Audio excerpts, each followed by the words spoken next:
There were lots of injuries, a lot more scoring this week, some corrections to some weak starts, and a whole lot more here on the, and we'll discuss it all here on the RotoWire Fantasy Football Podcast.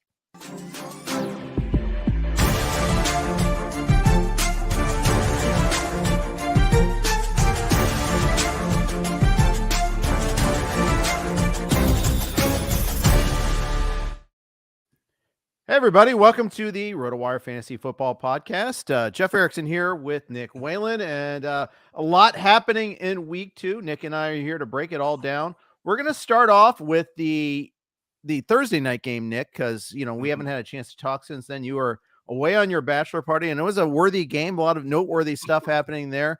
Let's start off with Vikings and Eagles. I want to start off on the Viking side of things.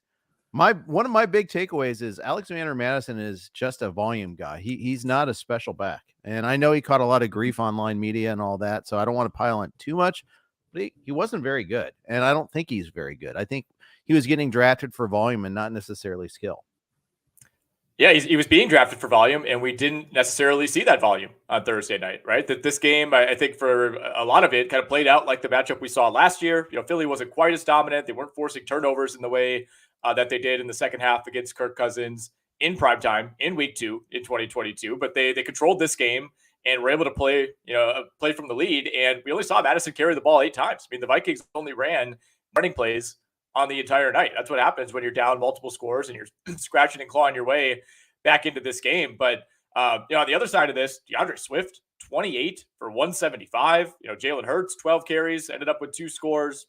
The Eagles offense certainly rebounded in the way that we thought it would. Kind of just an odd week 1 game against the New England Patriots. We talked about last week how conservative that team got. Like, it almost felt like it was bad for the offense that they jumped out to that 16-0 lead, because I think they called the game differently than they probably wanted to. But with the exception of AJ Brown, giving me like 4.9 fantasy points in the league where I have him, I thought the Eagles offense looked quite a bit better. And he had a touchdown called back. And that whole sequence, it was a tough non-cover. I was on the Eagles on that one. At some outlets you could have gotten it at 6, but it was really 6.5, 7 at most places. And of course they won by 6. And basically Minnesota had that late score to make it that, but there's usually it was a 2-score game most of the time, and it should have been 3 scores at one point. Then again, I mean, the Eagles got a little lucky because of the Jefferson fumble at the end of the first half too. So, which almost was a touchdown. I mean, if he holds it a nanosecond longer, then it's a touchdown. He breaks the plane and it doesn't matter. But very frustrating from a betting standpoint there. But aside from that, I mean, the Eagles looked good. I mean, they fixed a lot of their offensive woes. They ran the ball well. Can you put the genie back in the bottle with DeAndre Swift? Gainwell didn't play, obviously. Swift had 2 touches in week 1 against the Pets, 2. And then he goes for a ton of touches, and he was the back that, hey, he is who we thought he was there sort of game. Which is the real Swift and what's the real workload here? Well, the workload's not going to be 28 carries a week. I think that's kind of the rub here, is that, you look great, but we talk about volume with Alexander Mattison. I mean, 28 carries is probably, that might be the most that a single back carries the ball in any game this season, honestly. And part of that too had to do with the game script. But I think the Eagles are going to have a lot of games where they're up, 10 to 14 points, early in the second half, and are going to be content to keep the ball on the ground, keep that clock moving. So, I think it's a good way to phrase it. Can you put the genie back in the bottle? Obviously, when Kenny Gainwell's back in the mix, he's going to be a factor here. But does that bump Rashad Penny, back in active status? It kind of seems like it does. I mean, we didn't see a lot of him. 3 carries for 9 yards in this game. They mixed him in every now and then, but it was heavy doses of DeAndre Swift. We saw Boston Scott essentially function as the backup running back. 58 snaps for Swift, 10 for Scott, 9 for Rashad Penny.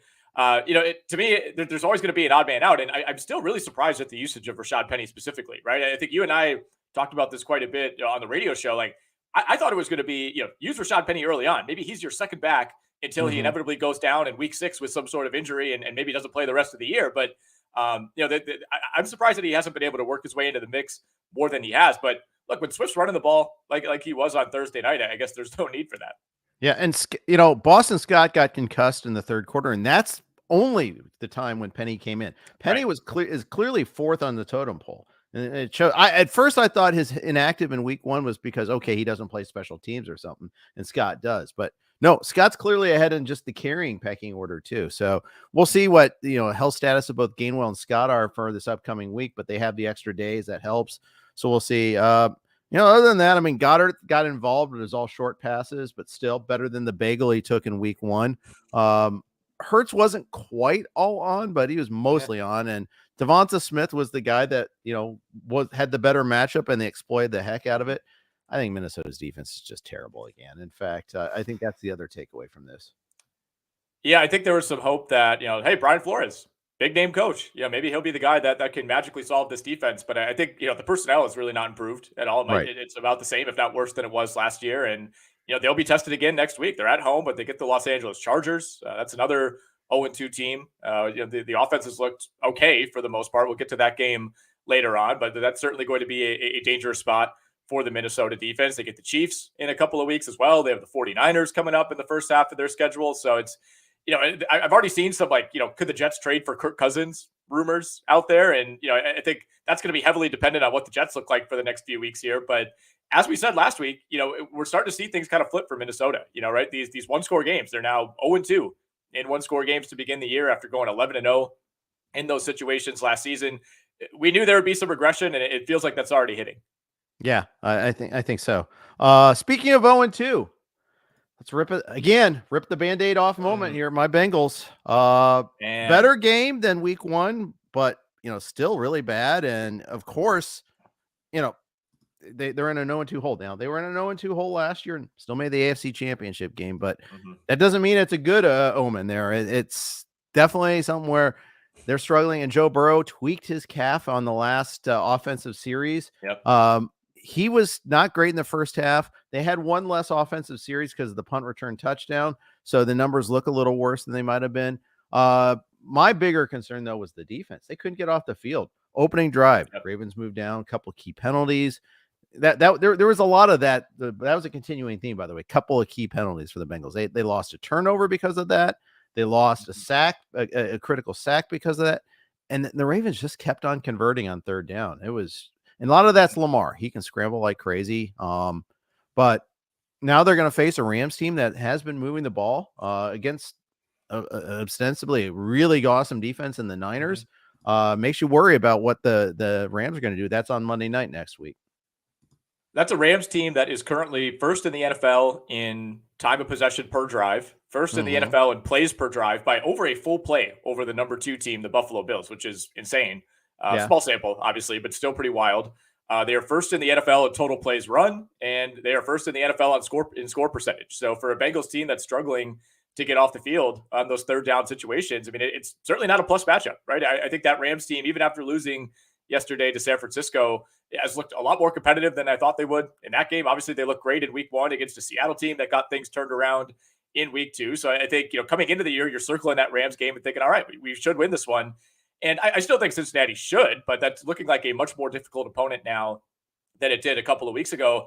I have written in my notes here, Jeff, everything for the Bengals and my Jaguars, by the way, which we'll get to at some point here. Yep. Everything just looks difficult right now for the Bengals. Yes. Even the scoring drives, the scoring plays, the touchdown to T. Higgins, it's like everything is in a tight window. You're up against it. There's pressure. They're just, the offense is not clicking at all. And again, they get the benefit of the doubt. They'll get it turned around at some point. But this Burrow calf situation, man, I don't think it's a guarantee that he plays in week 3. Yeah, I'm not. At first I wanted to brush it off, but it almost looked like he heard it, tweaked it, celebrating the touchdown too, which is the funny thing. But yeah, you're right. At least they get the extra day, but that also means we have fewer pivot options. I'll tell you this: if you have Joe Burrow and he's your only quarterback, go out and get Matthew Stafford. If he's and Stafford's available, in mostly in non-super flex leagues, he's available. Although maybe after the first 2 weeks he shouldn't be, but you better make sure you have that pivot because you don't want to have to start Jake Browning. No, you do not. And Stafford has looked fantastic so far. I think he's a big part of the reason that the Rams obviously won in week 1 and were able to hang in with a great defense in San Francisco yesterday. I mean, he's looked completely dialed in. I mean, some of the throws he's making down the field have been incredible so far. And I think it's been a reminder of just how good he is when he's healthy. I'm looking right now, Jeff, and obviously this number is going to soar you would think, in the next few days here, but rostered in fewer than 30% of ESPN leagues, which, obviously a lot of listeners are playing in those style of leagues. So he's widely available. Your other options are pretty unappealing right now. If it's not Matthew Stafford, you're looking at, Kenny Pickett, Derek Carr, Jimmy G, Mac Jones, Sam Howell, I think is going to have some buzz himself, but we'll he's talk the guy about him right now. If you need a quarterback, if you need to potentially replace Joe Burrow for a week, or you're not satisfied with Geno Smith or whoever it might be, Stafford's going to be the guy that you're going to have to pay up for in Fab. Yep, indeed. I think Key and Howell are the two guys I'm most excited about. Yeah, I thought Howell looked pretty good as well. A few other notes from Bengals Ravens. We did see a pretty even split between Gus Edwards and Justice Hill. We did not see any of Melvin Gordon, who was pulled up from the practice squad. But everything was pretty much even. Justice Hill, 3 goal line carries to 1 for Gus Edwards. Odell Beckham missed the second half of this game for the Baltimore Ravens. Sounds like that ankle injury is not believed to be overly serious, but it is Odell. He's had a ton of injuries. You're always going to have to be cautious there. We saw Rashad Bateman pick up quite a few extra snaps in that second half once Odell went out. And Nelson Aguilar, who got the touchdown. Oh, yeah. On a pretty nice catch. I did not have that on my bingo card. So, but yet another former first-round wide receiver pick, just not theirs. I was more bullish on Bateman than it turns out I deserve to be. I think he hasn't done a whole lot so far this season. Zay Flowers looks like the real deal. He looks really good. Caught that one long pass right after the interception. That was a key moment in the game too. Burrow throws the pick at the goal line. They return it out to like the 35. And then the next play after the commercial, they throw a long bomb to Flowers. It connects. And then they tried like an end around to Flowers right after that. After he makes the long running catch, it was like, dude, let him rest for a second there. But anyhow, pretty impressive. He looks like the real deal to me. And then I think Edwards looked better than Hill, but Hill was effective too. Edwards obviously had the touchdown. And the salting away first down to end the game. Just the Bengals couldn't get off the field. That was the big takeaway for me too, is the defense, which I thought was the solid side of things for the Bengals. They couldn't get it done. And it started on the first drive, ended with the last drive. Just couldn't get off the field.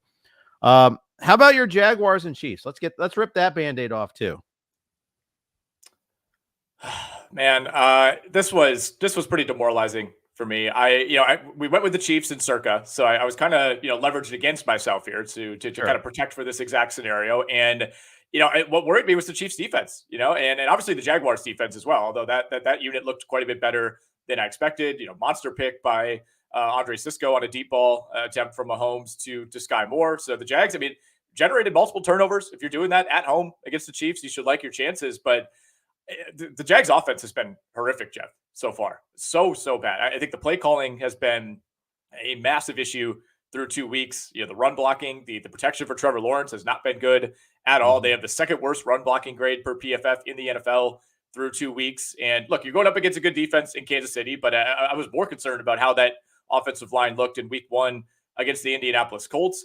They are one of the worst teams in the league right now converting third downs. They were 6 of 24 on third downs thus far through 2 weeks. They're 1 of 5 on fourth downs. That was a huge issue last week. It was a big issue this week. Trevor Lawrence, 0 of 7 passing in the red zone in this game. That was the worst performance by a quarterback in the red zone since Brett Favre all the way back in 2006. It was rough, man. And watching this game pretty closely, I don't really think it was Trevor Lawrence necessarily. There was just not a lot there. He wasn't missing throws. And much like the Cincinnati Bengals, like everything is just so difficult for this team, whether it's picking up 4 yards on first down. It's like you got Trevor Lawrence firing balls between two guys just to kind of scratch and claw for a 4-yard gain. And then, 3rd and 1, 3rd and 2, 4th and 1, like they just don't seem to know what to do in these situations, right? It's just bizarre. The play calling has been very strange. They're asking Trevor Lawrence to throw a lot of quick passes. You're relying on blocking down the field. You're relying on receivers making guys miss. Just really didn't take any deep shots down the field. And again, some credit there goes to the Kansas City secondary for especially limiting Calvin Ridley. But at the end of the game, the Jags had a chance here. They drove the ball deep into Chiefs territory. They were in the red zone. They needed a touchdown and the 2-point conversion, and they just had shot after shot after shot, and there was just nothing there.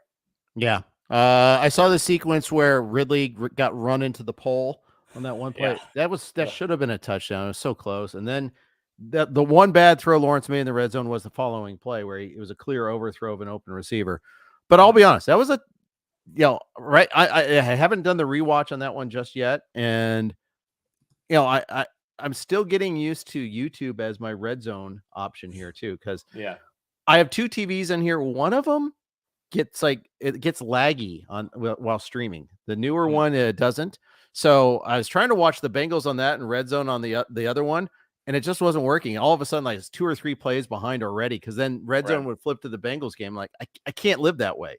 So then I had to like focus on the Bengals on the one and just like deal with like non-streaming channels. Like I just and did that. Basically, and long story short, I haven't seen a whole lot of Jags Chiefs. They weren't on red zone that much. There weren't. That was one of the other takeaways. They didn't. There was a lot of tickets to the carnival yesterday, and that one wasn't it, despite being the highest projected total for the week.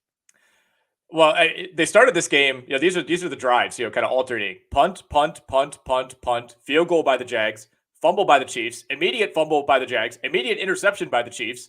The Jags go out on downs. The Chiefs tack on that touchdown before the half, and then a field goal. I mean, there was just a lot of punting in this game. I thought, again, the Jaguars defense looked a lot better than I expected it to. I think for the most part, the Chiefs offense was still scrambling a little bit, still struggling. I think for Mahomes to get dialed in with those receivers, a lot of near misses for Kansas City. But, to me, the biggest play of the game was, after the Jags fail deep in the red zone to tie the game, they still had, a little over 4 minutes to try to get a stop and get the ball back. And they couldn't do it. I mean, Chiefs put together a 10-play drive. Mahomes hit Sky Moore on a deep ball to essentially seal that game. And that was curtains. You can't give Mahomes that many opportunities. Eventually, one is going to connect. And I think we're going to see this Chiefs offense continue to heat up. Travis Kelce, of course, back in the mix for the Chiefs. He was kind of eased back in, looked a little rusty to me, had a few drops and a few kind of contested catches that you're used to Travis Kelce making, winning those balls that he didn't win, but was still able to salvage his day with a touchdown. Yep. Yeah, exactly. You kind of give him a little bit of grace for that first game back. And it doesn't mean he's magically going to be better next week, but at least they had the 10 days to get ready for this game to get him back too for fantasy managers. Before we move on, he might magically be better next week because they got the Chicago Bears, Jeff. Oh, yeah. A lot of survivor picking there. Although if you're doing Circuit Survivor, you have to pay attention to when you're going to use certain teams because they have the Thanksgiving games plus Black Friday and then the Christmas game slate. So I think the Chiefs are involved in one of those 2 slates, if I recall correctly. I was going through that earlier. And that's something I have to pay attention to. But man, that strikes me as like a perfect opportunity to use them. So we'll see about that. If you're looking for a place to play head-to-head fantasy football games without the huge tournaments, salary caps, or complicated game types, then Rival Fantasy is where you want to play this NFL season. From a twist on a classic game with Fantasy Bingo, where players generate a lineup to complete achievements and get bingo, to head-to-head fantasy challenges, where you'll pick which of 2 players will score more fantasy points, this is the best of fantasy sports. For the 2023 NFL season, Rival Fantasy is offering new users a $200 deposit match plus a $25 first play voucher. Rival Fantasy is so confident you'll love the experience, they're giving you money to play out of the gate. Experience the future of fantasy sports on Rival Fantasy and become a rival today. All right, let's talk about those Bears and Bucks. I did pick the Bucks in this one here against the spread. I thought that they'd win. I think, we got to remember Chicago for all the optimism and some of the things they did. Got to remember they were the first overall pick for a reason last year, and their defense is still really, really, really bad. It's very bad. It's very, very bad. This is now 12 straight losses dating back to last season for Chicago. It still was a competitive game. And the Bears had a chance, down 3, had the ball deep in their own territory. That's what we saw Justin Fields throw just a brutal interception, basically at like the 2-yard line that was able to, the Buccaneers were kind of able to get the Reggie Bush push into the end zone there and essentially seal that game. You knew when it got to 10, even with the Bears getting the ball back, it was pretty much over. DJ Moore looked a little bit better in this one, had the Bears' first 100-yard game by a receiver since 2021, which is astonishing. But the vast majority of those yards came on the first drive of the game. I mean, Chicago looked great out of the gate, hit a long one right away. They were rolling. Justin Fields looked good. The wheels came off after that, man. And honestly, it almost feels to me like Fields is suddenly on the hot seat again, right? Like people are talking about him the way we were speaking about him early last season, or even at the end of his rookie year a few years ago. I mean, the Bears are at the Chiefs in week 3. Like that's not going to go well. It's not going to go well. And I'm very curious to see, how they come out of that. They don't have an obvious pivot, and I don't think they're going to bench Justin Fields. But I mean, I've never been the biggest Fields guy. I think a lot of people, obviously remain skeptical of what he could be long-term as a passer. But I mean, this has been a worst case scenario start for Fields over these last 2 weeks. Right. You could find supercuts all over Twitter of Justin Fields just sitting in the pocket, missing blatantly wide open receivers. There's a clip yesterday of, DJ Moore kind of running an out route, 8 yards down the field, close to the red zone. Fields never looks his way. There's no defender in the area. Missed a guy kind of going up the seam out of the slot, would have been a sure touchdown. And I don't know what's going on, man. I mean, Fields himself, looked a little dejected, kind of called out the play calling, the offensive coordinator in the post game. He looks a little bit disconnected. I think that's team, never good, by the way. Yeah, it's not. And look, I don't want everybody to just go up there and just, kind of give the stock answer. Like I appreciate players, kind of bucking that trend and actually saying what they think, but I don't know how you watch that game. And look, I'm not saying Luke Getsy is like a great offensive coordinator, but I don't know how you could watch that and say a lot of that wasn't on Justin Fields. Yeah. One thing I'm concerned about, the lack of design runs. 2 weeks in a row, they haven't really called them for him. They've had that's so far. That's a strength. That's what we drafted him for.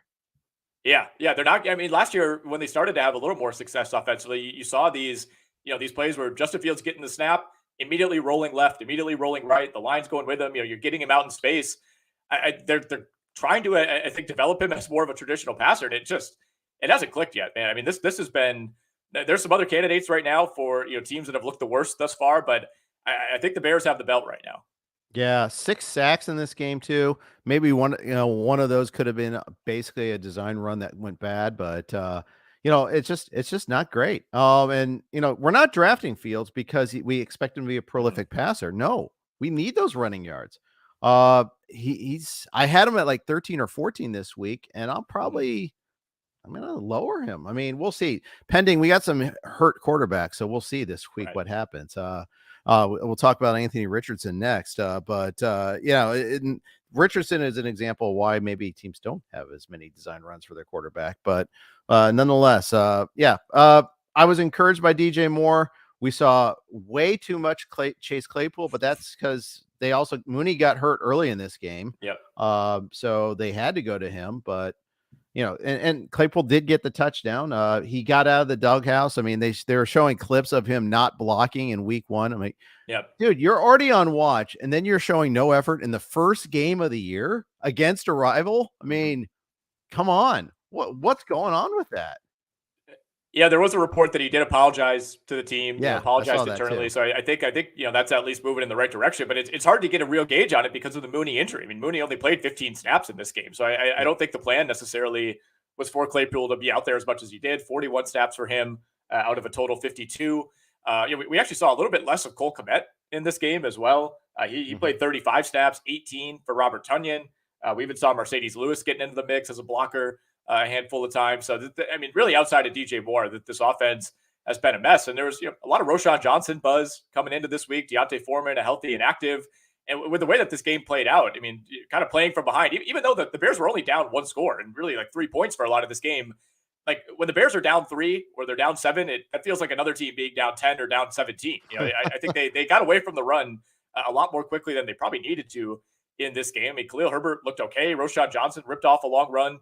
The vast majority of his production coming on that one play. But I think what scares me a little bit too, this game aside for Chicago is, we came out of week 1 thinking like, man, this Green Bay defense, maybe they're better than we thought. I mean, the Green Bay defense looked terrible against Desmond Ridder yesterday. And you think back to what they did to Fields in this offense in week 1, and it scares you a little bit with, obviously the Chiefs coming up this week, and then, 2 pretty good defenses in Denver and Washington, although neither of them look great against each other in week 2 coming up next on the schedule. So Chicago's in trouble. I agree. Emblematic of that is they got off to a good start, right? They get the touch, they get the touchdown, they block a field goal, and you're like, okay, this is great.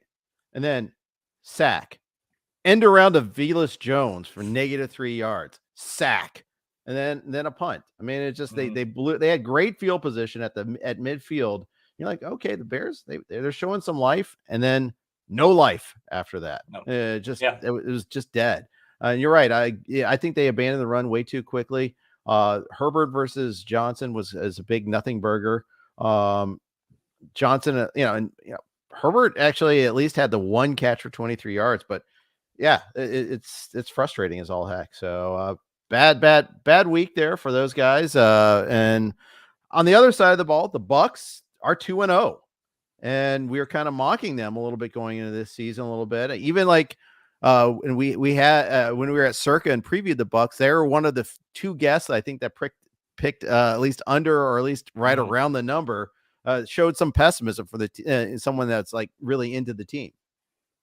Yeah, schedule picks up a little bit these next few weeks for the Bucks. They get the Eagles in week 3. We'll see how that one goes. They got the Saints and the Lions coming up. Falcons, who are also 2-0 on their schedule. Then they're at the Bills for another primetime game. I think that'll be week 7. So we'll see how things play out. But yeah, I think coming into the year, you would have thought, all right, if you get out of here with a split against Minnesota and Chicago, you're pretty happy with that. But Tampa's look really good, and to me, the biggest thing that stuck out is Baker Mayfield, 26 of 34, 317 in this game. A lot of that credit goes to the Chicago Bears defense, no question. But no turnovers for Baker Mayfield through 2 games. That's the biggest thing with him. If he could just limit the turnovers, that's been the biggest thorn in his side throughout his career. And this Tampa Bay offense has looked pretty good. We talked last week about when's the last time Baker Mayfield has had 2 weapons? If at any point in his career, the caliber of Mike Evans and Chris Godwin, and both of those guys were sliding, especially Evans, quite a bit in drafts. And he goes 6 for 171, nearly had a long touchdown in this game, did tack on another touchdown as the game moved along. And he's all of a sudden now the wide receiver 4 on the season through 2 games. Now, some of the big play production that'll obviously slow as the year goes along. But I think the early concerns about the drop off from Tom Brady to Baker Mayfield, take it with a grain of salt going against Minnesota and Chicago. But I think we may have overreacted a little bit to that. Yeah, I dismissed his contract push, and I'm feeling kind of silly about that right now. But feeling silly about it with him on my rosters too, so I'll take that. Yeah. Got away with the total shove, not just an offensive pass, a total shove on a 70-yard pass. Sure so that was wild. But yeah, he's been great. Godwin's been good, but it's Evans that's been the main guy. We all thought that Godwin was maybe the guy that benefits more than Evans. Perhaps because we were thinking Mayfield wouldn't throw downfield as much. So far, that has not been true, but. Eric Powell says he's been his fantasy MVP so far. Yeah, he's been fantastic so far. Rachaad White broke a tackle or 2 to get into the end zone. 17 to 73. A lot of negative buzz on Rachaad White. I'll say this: if you couldn't get it done against this Bears run defense, you're not going to get it done. So I think this was necessary, not sufficient. But I mean, it's a start at least. Yeah, I mean, he had one of the least efficient games you're ever going to see in week 1 against Minnesota. And I think a lot of people were down on him. I think he was like minus 30 something in terms of, expected yardage. Looked a lot better, a lot sprier in week 2, 17 for 73 and a touchdown. I mean, I still think this Bucs team is going to have a hard time generating big plays on the ground. Like, they didn't have a run longer than 14 yards. I think that's going to be something that's going to plague them throughout this year, much like it did last season. But you're feeling better about Rachaad White this week. Certainly, the snap load also encouraging. 51 snaps for Rachaad White. Saw a little bit of Sean Tucker in there, carried 8 times for 7 yards. He didn't really do anything. Chase Edmonds got a couple of carries, but really no threat to Rachaad White at this point. Nope. All right. Our dedication to quick reviews of games is going swimmingly. We're 7 minutes per game so far. Let's keep rolling. Yeah, we got to cut that in half. Yeah.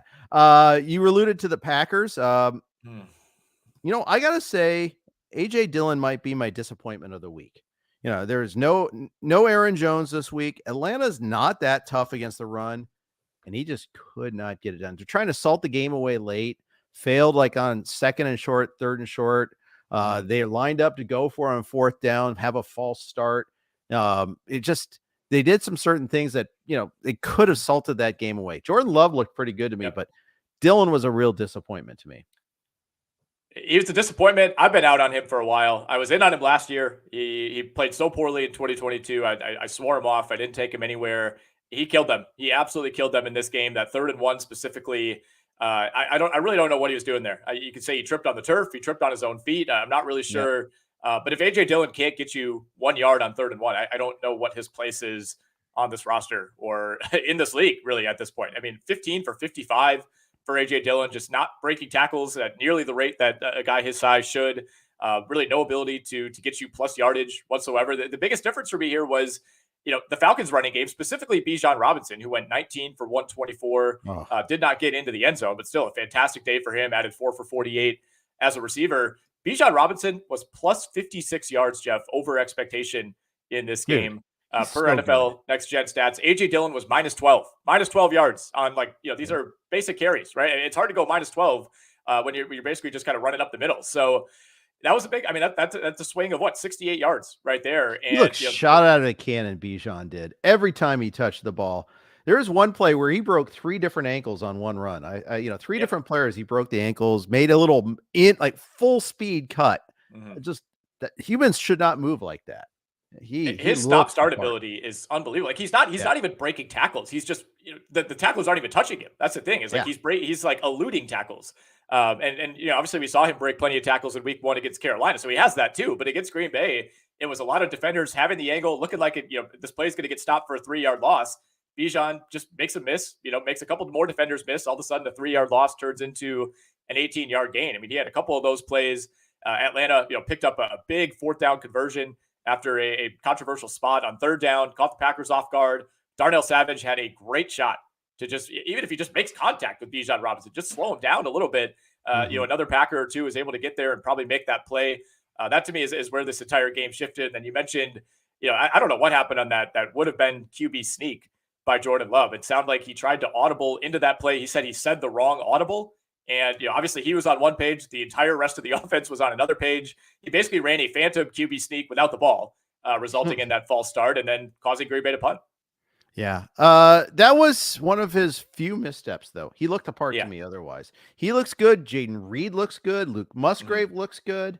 Torrey should have held on to that ball, but it turns out there was going to be a penalty on the play, so it didn't matter. Right. But Torrey's not really someone you're counting on anyhow. I mean, he's like, another step down the ladder because Watson wasn't playing. I mean, this offense, when they get Watson back, I mean, that's exciting because Reed looks, I mean, you look Dubs, Watson, Reed, and Musgrave. That's a good core right there. Yeah, no question about it. I think, Dobbs has looked great through 2 games. Like you said, Musgrave looks to be coming along. I think this has been close to a best case scenario start for Jordan Love. I think given where things could have gone, given how little we knew about him, I was watching the game with a bunch of Packers fans making my way back from South Carolina yesterday. And, it's just, there's a possibility for me that, 3 weeks into the season, we could be looking back and be like, man, Jordan Love looks like Zach Wilson. Like that was in the cards because, the glimpses that we've caught of him have not been super encouraging, but he's looked amazing so far. I think we talked about on the pod last week, the manipulation of defenders that was there again this week. The big issue for Love is that you just didn't have that many chances, right? I mean, the time of possession was 36 minutes for the Atlanta Falcons, 23 for Green Bay. Atlanta doubled up the Packers almost in yards, 220 more yards in this game for Atlanta, 78 plays on offense for the Falcons to just 47 for Green Bay. So you look at Love and you say, okay, he went 14 to 25 for 151. What are we talking about here? It wasn't a great day. It's just Green Bay's defense couldn't get off the field. And there's so many coulda, shoulda, wouldas. Okay, first drive for the Packers.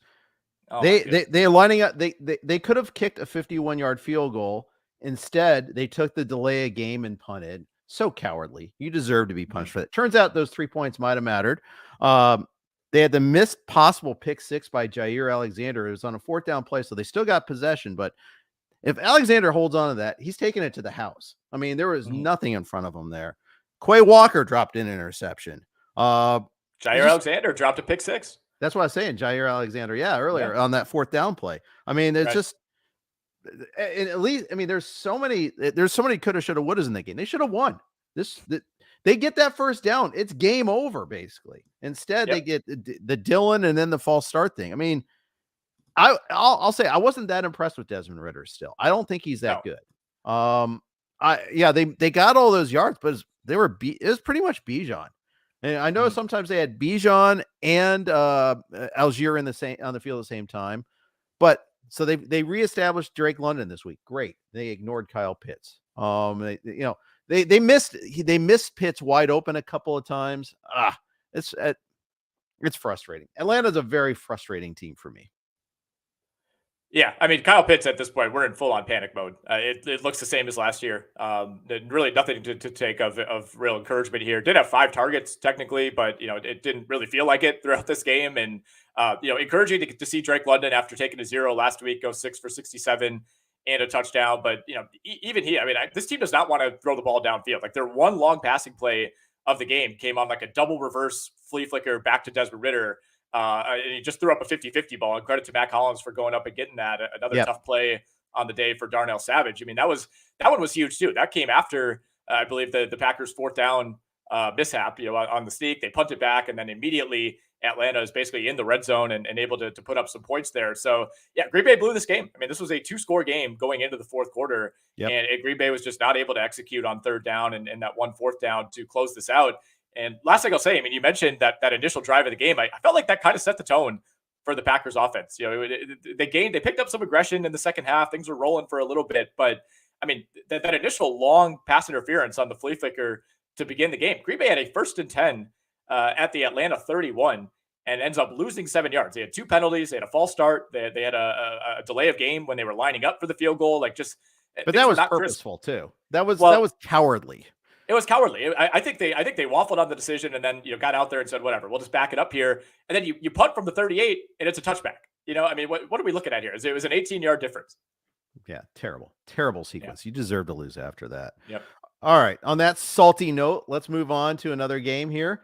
Let's go ahead and hit up Buffalo and Vegas. I mean, this one, Vegas got started off shot out of a cannon. Yep. I mean, they took the opening drive, and they went and that was pretty solid. They had a nice little a couple of neat little plays on they had Jacobs going on the end around, or not Jacobs. I'm sorry. Jacobs was the useful decoy on that one. They had the end around that worked to Trey Tucker. That's it.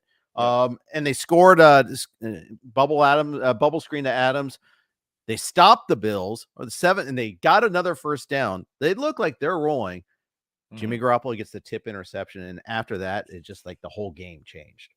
Oh yeah, the wheels were off at that point for Vegas. So they were able to put together a 10-play drive a couple drives later to answer a Buffalo score, keep it to a 1-score game. But that was basically it after that. And Buffalo did a great job controlling the clock. I mean, they start the second half with a 15-play touchdown drive that took up almost the entire 3rd quarter. I mean, 9+ minutes on that drive. And at that point, it's an 18-point game, and you never felt great about Vegas getting back into it. Devontae Adams, we should mention, had the touchdown on that first drive. He finished 6 for 84, ended up leaving the game, being evaluated for a concussion. Yep. So we'll be watching that very, very closely throughout the week. Raiders were also without Jacoby Myers in this game. Not a great day for Josh Jacobs. 9 carries, -2 yards. Obviously, with Vegas playing from behind, they had to go off script a little bit there. Only ended up running the ball 15 times on the day. A lot of those came early in the game, but this was exactly the bounce back that Buffalo needed. It was shaky early on, right? You see the Raiders march right down the field. You see Buffalo go 3 and out, and you're thinking, man, this team just does not look right coming off of what happened in New York in week 1, but ended up being a really nice day for Josh Allen, really nice day for Gabe Davis and Stephon Diggs. Dalton Kincaid remains involved, although we saw a lot of Dawson Knox. Like, Dawson Knox outsnapped Kincaid in this one, but it was Kincaid, kind of ultimately winning that battle 5 for 43. And James Cook, I thought, looked good as well, 17 for 123. Yeah, and it could have been better. I mean, they even had a 4th down at the play at the goal line get stopped. They forced the punt right after that and got the touchdown right before the half. So James Cook, I am concerned. Well, we knew that. Not concerned. We know he wasn't going to get the goal line carries, but it just reinforced that they'll go get some guy off the street like Latavius Murray, or, I guess he's not off the street, but he felt like he is. But he's perennially off the street. Yeah. Murray and Harris both got goal line carries. He did not. Cook got a lot of use in the second quarter and second half. Like, for a while, like, where's James Cook? Why aren't they using him? But then he looked pretty good after that there. Not too many other takeaways. This was my survivor pick in Circa. I didn't have to save them, although I think that does kind of, because Circa has the Thanksgiving slate and the Christmas slate, you got to look ahead. But so I kind of like put me down one course, but felt good about that one. Pretty much once it became like 21-10, I guess, basically is when I was like, okay, we're good here. And the second half was a romp. Yeah, I went with the Giants in Survivor this week, so I had a completely different Survivor experience than you. Yes, did. You did. This one felt sewn up by once Buffalo scored that long touchdown drive to begin the third quarter. You kind of knew where things were headed. Yeah. Well, let's talk about that Giants game. Oh my! That's some Team of Destiny stuff there with you getting that comeback win. Oh my goodness. Yeah. Well, we took the Giants in circa million too. John was down there with me at the bachelor party. We did a lot of conferencing throughout the week. We love the Giants. I think that number closed at 4.5 at circa. So we would have liked a touchdown on that final drive instead of the field goal, but nonetheless, given how this game started for the Giants, I mean, this is a huge momentum swing. I mean, at halftime, Jeff, through 6 quarters of football, the Giants were down 60-0. If you take into account what happened in week 1 against Dallas, I mean, it was ugly. I mean, they started this game with just a gross 3-and-out after forcing a missed field goal. Josh Dobbs was just running all over them, throwing all over them, long play after long play. And, coming out of the half, you certainly did not expect the Giants to crawl back into this game the way that they did. And they got a quick touchdown out of the half. And you're like, all right, 20-7, get a stop here. Maybe you put something together. Immediately, you let Josh Dobbs drive right down the field again and put up a score. But finally, that Giants defense buckled down, forced 3 straight punts by Arizona. And then, of course, we're able to tack on that field goal. Saquon Barkley, I thought, kind of carried the Giants throughout that second half comeback. The overall numbers weren't all that impressive. 17 for 63 in a score, had 6 catches for 29 yards and another score. But he was really the offense for them. They did hit a big play to Jalen Hyatt. However, Saquon did tweak that ankle late in the second half. So same ankle that he's dealt with in the past. So that, along with Devontae Adams and a few more, that's going to be one of the big injuries to monitor.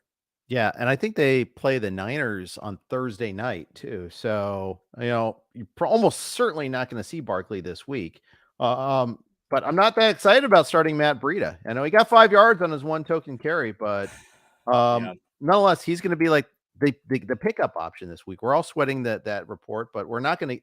What's likely going to happen is we're not going to get a whole lot of information. It's going to be one of those where we're going to have to wait till Thursday night to make a decision. You'll have to make your waiver claims before that. I mean, we saw Kyren Williams taught us that you can start a running back against the Niners and be okay, but still, it's one of those things to watch out for there. I thought it was over when it was 28-7. In fact, I tweeted out something like, I have a side bet with lists about Bengals versus Giants, and it might be the biggest null bet ever. And then from that through line, they comeback continued. The defense actually stiffened up. Still, no sacks. I mean, the Arizona offensive line was horrible last year. He got no sacks against Joshua Dobbs. They did shut him down in the second half. I think Arizona got a little too conservative, but I thought so too. And just don't get conservative in football, guys. It just doesn't pay off. It never pays.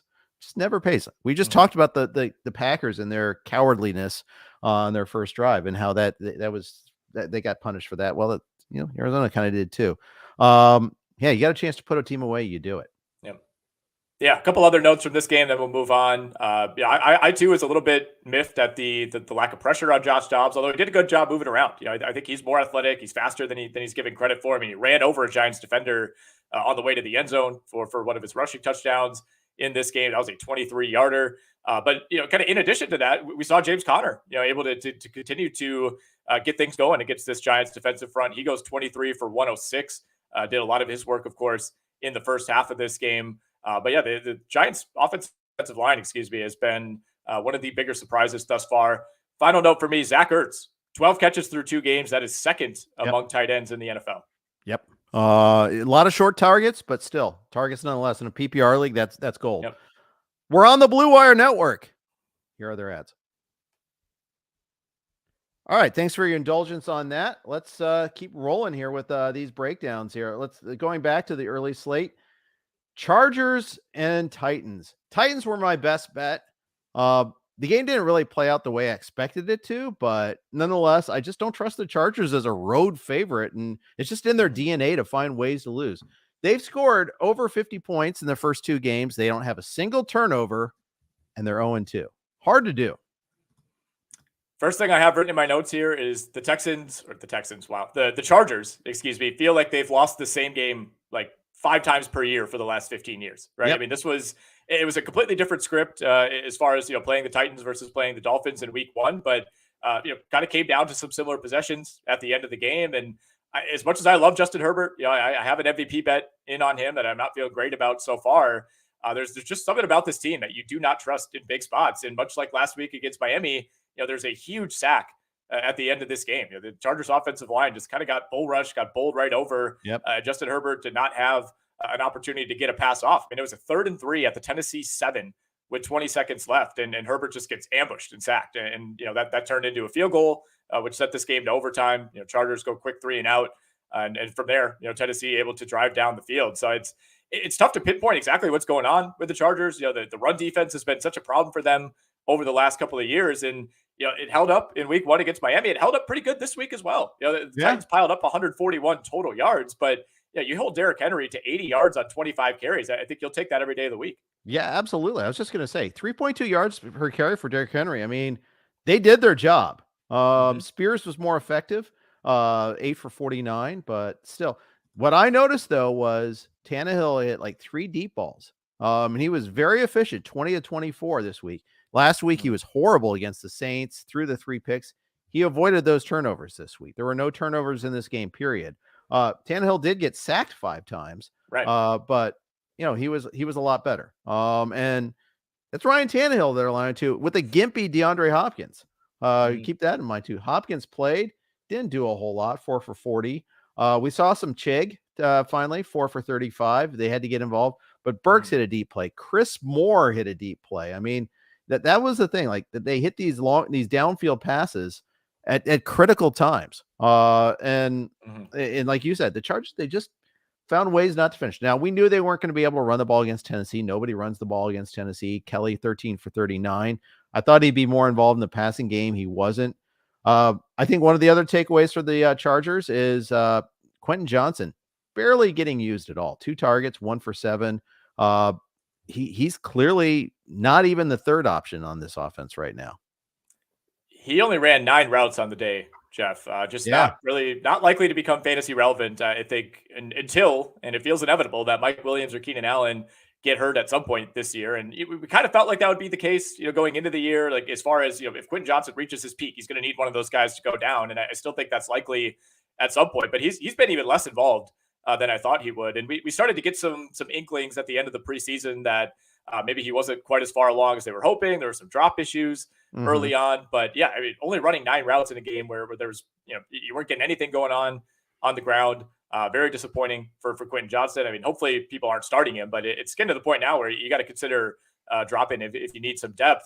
To me, though, we mentioned the struggles in the red zone. That's what it came down to for the LA Chargers, not finishing drives. I mean, you had 3 drives where you had the ball in a first and goal adjacent situation, either just outside the 10. I think there was one drive where they had a first and 10 from the Titans 15. That ends in a field goal. You had 2 more when it was first and goal from the 7. Both of those ended a field goal. So it was the lack of converting touchdowns and the lack of limiting those big plays. That was huge, right? There was one punt midway through the fourth quarter.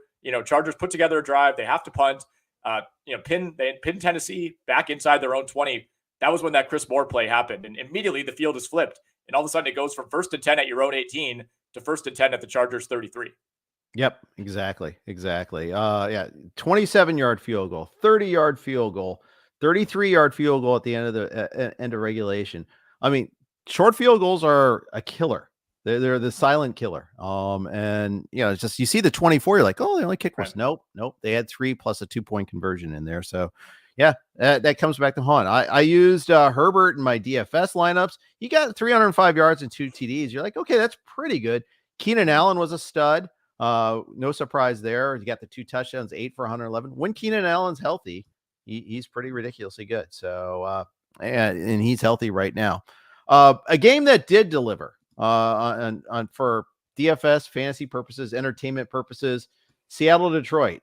It wasn't quite as insane as the game last year, but still 37-31. We'll take that.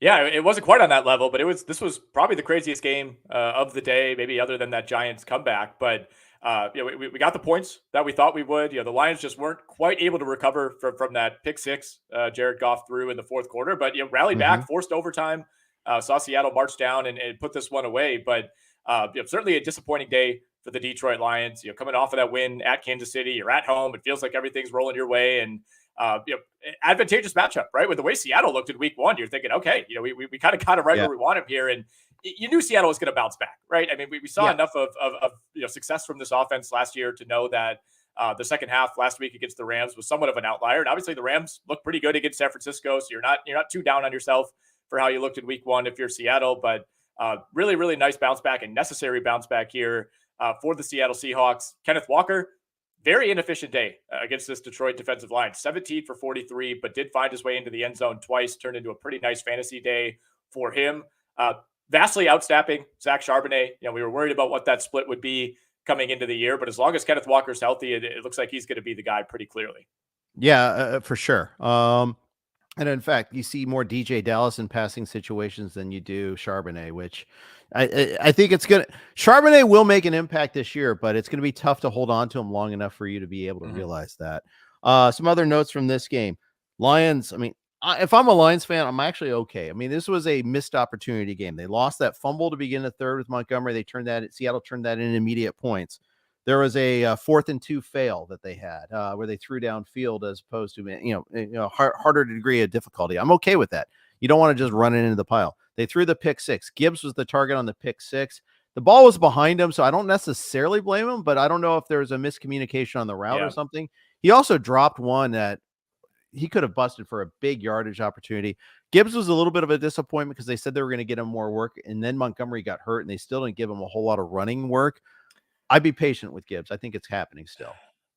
I would too. And, 7 catches, you'll take that. We hit that as a prop this weekend. I think the number was 3.5, which, based on what they said, based on how he was used against Kansas City, I felt like that was a layup. And I think that one hit before half. But you're right. I mean, Jahmyr Gibbs, despite David Montgomery going out with what's looking like it's going to be a multi-week injury midway through this game, like Jahmyr Gibbs still played less than half of the snaps on offense for the Detroit Lions. We saw Craig Reynolds getting into the mix, especially on passing downs. Detroit was throwing the ball a ton in the second half of this game, trying to get back into it. That to me is not super encouraging, especially when you're in so many passing situations. Like I get that they're going to work him up. I think, week to week, we're going to start feeling better about Jahmyr Gibbs, but I don't really know what's stopping Dan Campbell at this point from taking the training wheels off. I mean, less than half of the snaps in a game where a lot of the time he looked like your best offensive player. Yeah, especially because Amon-Ra St. Brown twice got shaken up in this game, came out and came back in. He was missing key snaps in the fourth quarter, though, so it's something to watch. You'll see his name pop up on the injury list, I think, this week, so something to watch for with that. But I all in all, I'm not worried about the Lions. I think this is just the breaks didn't go their way in key situations sort of type of game. They were moving the ball pretty well. They need to get off the field a little bit better. Their defense actually was a little, for a new and improved defense, it wasn't that new and improved. They were lucky to tie the game. Seattle had the ball up 3 late.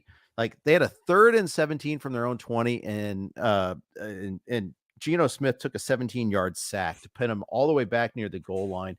You just can't do that with 2 minutes left.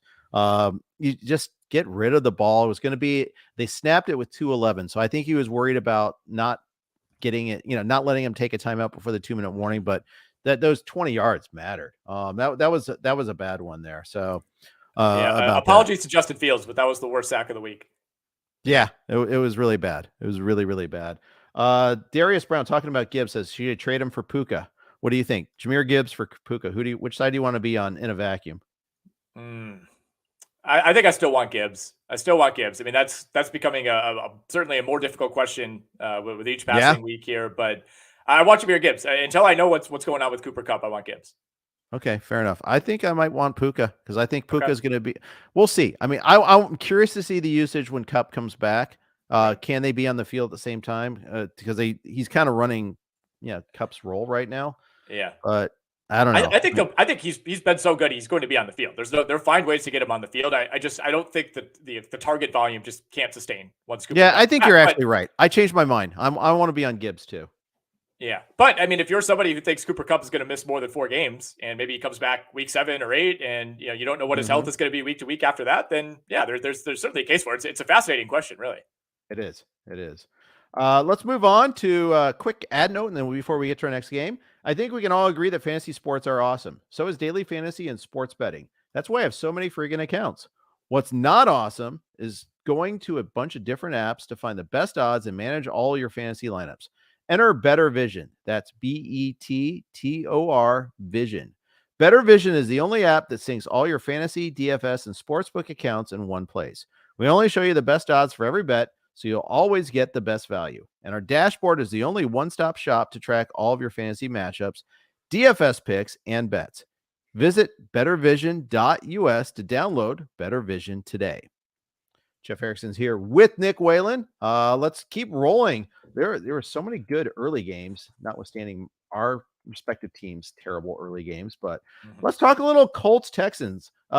This wasn't close, but it was more entertaining than I thought it could have been. I mean, I was it had the potential to be a real stinker, and instead I thought it was a pretty entertaining game. Yeah, I mean, it became entertaining, I think, because Houston fell behind early in this game, and it was 28-10 at the half, and we got to see CJ Stroud, fully unleashed in that second half. And for the most part, I thought he looked pretty good. I mean, 30 of 47 for 384 and 2 touchdowns. The vast majority of that production coming in like obvious passing situations for the entire final 3 quarters of this game. We saw the Colts defense do a decent job slowing down Trevor Lawrence of the Jags in week 1. So I think there is something to take away from this as far as positivity for CJ Stroud. Second straight week where the Falcons just could not run the ball. I mean, you're down Larry Tunsil, you're down Texans. 2 other the Texans could not run the ball. You're down Tunsil, you're down 2 other starters on that offensive line, 2 guys that are on short-term IR. So I think that's really hindered Dameon Pierce in the early going. I think he's going to be a frustrating start week to week. We'll see if that can turn around at some point. But he goes 15 for 31 in this game. Because of that passing volume, Nico Collins had a big day. Robert Woods had another pretty respectable day. That's 2 for him. Tank Dell went 7 for 72 and a touchdown. But the Colts really controlled this game early with Anthony Richardson. I mean, two early rushing touchdowns. He goes out with the concussion. And then, to me, Anthony Richardson and Gardner Minshew are polar opposites in terms of how they play. Obviously, we want to see Anthony Richardson. He's the far more dynamic player, the guy who's going to be the face of this franchise long term. But I don't think there was like that big of a drop off from Richardson to Minshew. It's not like when he went out, the Colts were panicking. No, in fact, Minshew led them on 2 immediate scoring drives, one punctuated by Zach Moss with the rushing touchdown. Moss looked really good, and they didn't use anybody else. No, Deion Jackson didn't even get a carry. So they just and Minshew was pretty efficient, 19 of 23 for 171. Neither quarterback got sacked. It looked like Richardson was going to put together like an all-time game. And he got hurt. He got the concussion on his second touchdown, landing like on the back of his head. You could see it, like, ow. Yeah. I mean, football's a tough game and all that. And it wasn't like, but it was funny. It wasn't like he was in the middle of a pile. It was like kind of just landing. And he did a flip afterward. You're like, oh, he's fine. And they're like, wait, what? He's getting evaluated? No. Terrible. I mean, Richardson looks the part. Houston looks terrible defensively. Just awful. They were missing a couple of guys in their secondary, but the lack of a pass rush after actually having a decent one against Baltimore last week, it was a little surprising. Michael Pittman looks useful, although he didn't break any big ones this week. It was just a very workmanlike effort offensively for the Colts. Yeah, 12 targets for Michael Pittman. Obviously, going from Richardson to Minshew significantly changes what your game plan is going to be. So I don't know that we can rely on that level of target share, week to week. But we'll see what goes on with Richardson. I mean, it's not a lock that he plays in week 3, so we could see a Minshew start. And I think, again, Anthony Richardson's the guy you want starting if you're the Colts. But if you're a Michael Pittman manager, I think you'd almost prefer a Gardner Minshew start in week 3.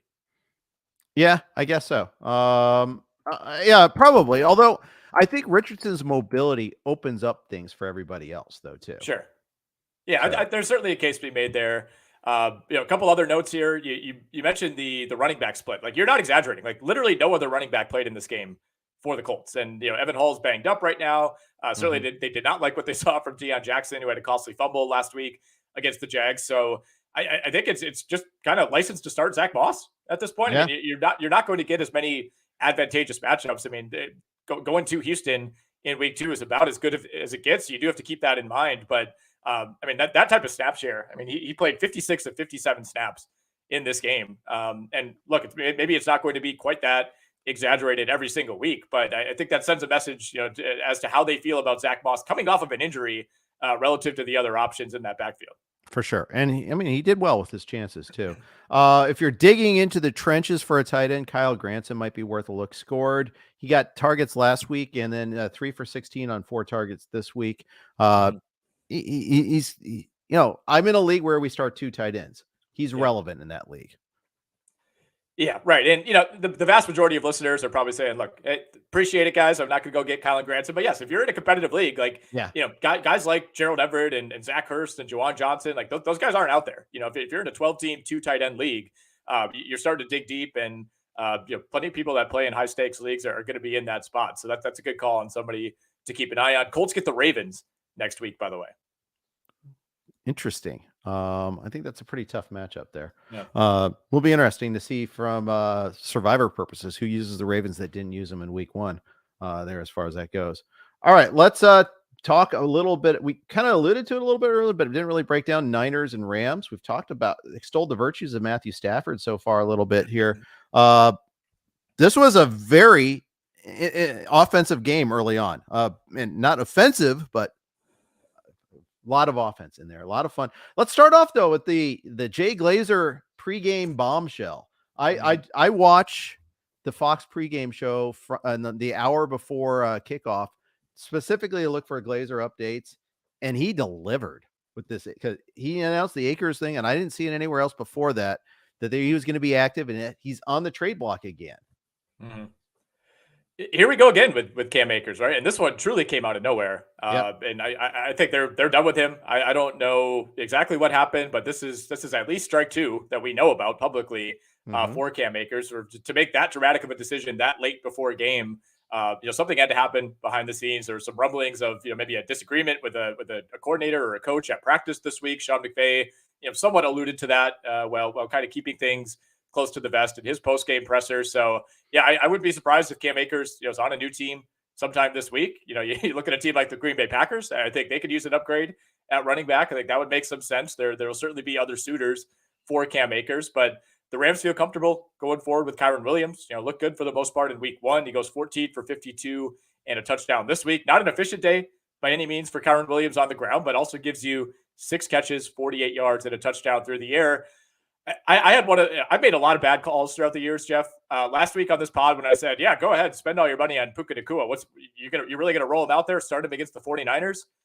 Yeah, I was wrong about that one. 15 for 147, 20 targets for Puka Nacua. That is now your NFL record holder for most catches in his first 2 career games. So I'll take the L on that one. Yeah, you weren't the only one. I was doing the Saturday Sirius XM show with Jim Coventry, and he popped up on the injury report with an oblique injury. I moved him down in my rankings. I had him at 30 and I moved him lower. Oops. Sorry. Now the question is, when does Cup come back, and what sort of role does he have? Tutu Atwell looked good again too, by the way. Kyren Williams looked good in the passing game, except the one of the interceptions for Stafford was actually off the hands of Kyren Williams. Yep. He turned and looked to go with it before securing the catch. That one was completely on Williams, had nothing to do with Stafford's delivery there. That was that was one negative, but all in all, they moved the ball readily against the Niners. Especially in the first half, but even the second half, they had extended drives and just would fall short at the wrong time. The Rams look really good. Like you talked about their stats about moving the ball, more plays than everybody else, more first downs than everybody else. I mean, they look good offensively. Defensively, not so much. They didn't hold up like they did last week. No, not quite to that same degree, but I also think you're facing a much more difficult opponent, right? And a team that was just completely rolling after coming in off that decimation. Yeah, I'm saying that correctly. I'm running still a little slow here, Jeff, as you could probably imagine. Okay. Of the Steelers in week 1, but I thought the Rams defense did about all it could against what might be the most complete lethal offense in the NFL to give them a chance to win this game. You mentioned the interception to Kyren Williams. I mean, that was a tie game at that point. The Rams were driving. They were deep in San Francisco territory when that interception occurred. At least would have had a chance at a field goal on that drive. And then, San Francisco's able to go the other way, turn that interception into a field goal, force a 3-and-out, score a touchdown. All of a sudden it's back to a 10-point game. But I mean, the Rams held up a lot better than I thought it would in this game. The other turnover for Stafford late kind of sealed things. But for the most part, given the talent gap between these two teams, I thought the Rams did about as well as they could. I will ask you, what did you make of the final play of this game, with the Rams opting to kick somewhat of a meaningless field goal, but not at all meaningless for people who were on the 49ers to cover that 7-point spread? I mean, only thing I can think of is McVay or somebody else on the Rams bet on themselves. Like we always say, bet on yourself. I feel like they had to have bet on themselves, except you can't do that in the state of California legally. But I was thankful. I was on the Rams for staff picks, so Thank you. I was on the other side of that one. I was on the 49ers. We had them at Mhm. 8.5, so you were plenty comfortable there, not even getting a push. I know that number moved a little bit later in the week as our picks lock on Wednesday for staff picks. But yeah, Mhm. interesting decision. I mean, I saw some videos on TikTok and whatnot about people like, what is going on here? Speculating that the Rams are up to something nefarious. It's like, you can take a shot at the end zone, I guess. And even if that works, you still lose by 3. It's a strange decision, I suppose, but it's not like they passed up on an opportunity to tie the game to kick a field goal. I think it was just a calculation of, all right, we'll take whatever points we can get here. It doesn't matter if we score a touchdown or a field goal. Obviously they were far enough out that you're probably not getting the touchdown there. Still strange to see. Usually you'll just see a team take a shot there, even if the game is, decided at that point. So I think the real thing, the real criticism is why didn't they do that? Like, why didn't they do that when they got within field goal range in the first place there? Right. Exactly. Although, actually, now I take that back. I lied. They didn't get to they got that. I'm recalling the play-by-play, looking at that they converted it at 3rd down and they spiked the ball with 4 seconds left to be able to do that because they were on the 37 before that. And their kicking game isn't exactly strong. Brett Maher, I think, missed one earlier in the game. Missed a couple last week. So, yeah, now that I retract my critique there. I mean, it wasn't like they were inefficient in that. Maybe it took them a while to get down to that level, but let's face it, it's not easy to move the ball against the Niners in theory. So, yeah, still, I benefited from that. Niners side, McCaffrey got his. I mean, he actually didn't do much in the receiving game this week. You got to be thankful for that if you're going up against him. Ayuk got banged up very early in this game, got banged up twice, actually. But on the very first drive, he hurt his shoulder. I think we're going to be watching reports on that one this week. Yeah, hurt his shoulder early, took another kind of hard, awkward fall late in the game. Just never really seemed like himself after that, after a good start to the game. 3 for 43 early on. He was rolling and just looked a little slow, a little out of it. It would not be surprised, if he's somebody that we're talking about Wednesday, Thursday this week. Is he going to play? They are home for the New York Giants, get the Cardinals after that. So pretty good chance, you would think, for the Niners to start 4-0 if they could take care of business there. I think by way of Brandon Ayuk being limited, we saw a really nice game out of Deebo Samuel. This was kind of a throwback, like pre-Christian McCaffrey type of day for Deebo. 6 for 63 through the air, 5 carries. Although one of those was like a pass from Brock Purdy that was like barely backwards, ended up turning into a touchdown for Deebo Samuel. Just a vintage Deebo Samuel play, right? Just plowing guys over on his way into the end zone. But really nice day for him overall. 11 combined carries and receptions for over 100 total yards. Yep. The other thing, and we didn't even mention this, key sequence in the game, perhaps, the Niners getting the touchdown at halftime. They go for it with, basically an untimed down, 2nd and goal on the 1 yard line. I mean, I think it was with 5 seconds left. And they, instead of kicking the field goal, instead of throwing, they did the quarterback sneak. They had no timeouts. It was gutsy. And the Rams had this series of interference calls against them. And I think I actually advocate for this. I think when you're already they're already inside the 10, inside the 5, just go ahead and interfere. What's the worst thing that can happen is they have to run another play. Well, the Niners said, okay, this is the worst thing that can happen. We can actually score the touchdown here. But we'll talk about the Denver game later on, but there's so much incentive for the defender to disappear to interfere when it's an untimed down like this at the end of the game. So many times refs will swallow that flag, swallow the whistle. You see that all the time in sports, not just football, any sport really. It like ended quarters, end of game, end of halves, in tight sequences. You don't want to make that call that changes the game. Well, there you go. But they don't score there. They're down 7 at halftime. Yeah, down 7 at halftime, and the Rams got the ball out of the half. Too. So I think that was part of the calculation. You just trust San Francisco. You trust Shanahan in those situations, right? I think there are a lot of people, a lot of fans of other teams that see that decision and think, man, I wish my coach would go for that, or I wish my coach had the right play in that situation. That they end up just sneaking it with Brock Purdy. But part of the reason they were able to do that is the penalty. Half the distance to the goal. You don't think it matters on the 1 yard line? Well, every centimeter matters when you're running the QB sneak in that situation. So good execution by the San Francisco 49ers, but it's about what you'd expect from this team. Exactly. We'll talk about the Commanders and Broncos next, but first, quick note from Vivid Seats. Football is back.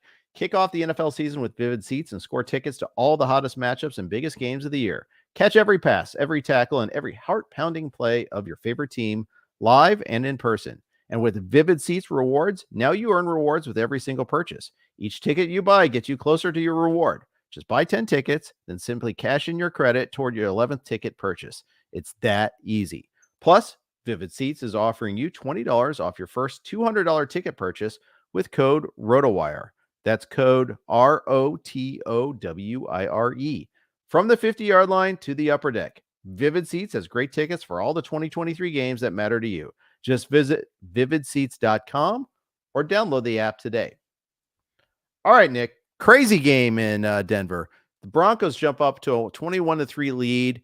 Wilson has a fumble that may not have been a fumble, but it was ruled a fumble, and that was a big turner. But still, even after that, they're up 21-3. They're up 21-14 at the half. They're cruising the whole time, and they find a way to blow this game.